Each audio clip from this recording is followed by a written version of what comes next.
In this video, I'll show you how to download and install Microsoft PC Manager on your Windows 11 or Windows 10 PC.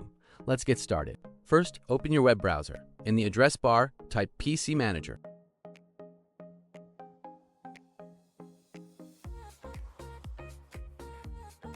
This will take you to the official Microsoft PC Manager website. Once the page loads, click the download button to start downloading the installer.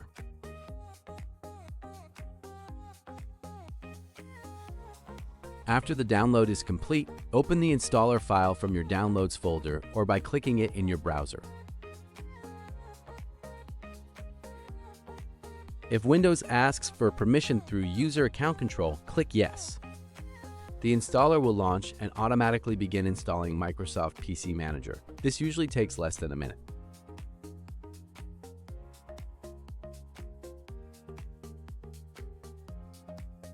When the installation finishes, click Launch Now or open Microsoft PC Manager from the Start menu.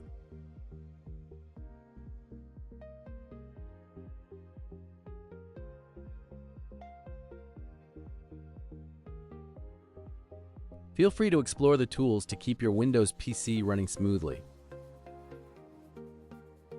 You can also open Storage Management to clean up large files and manage your disk space. To quickly optimize your PC, click the PC Boost button. This helps free up memory and remove temporary files. And that's how to download and install Microsoft PC Manager on Windows. If this video helped, like and subscribe to Techinstall for more software tutorials. Thanks for watching.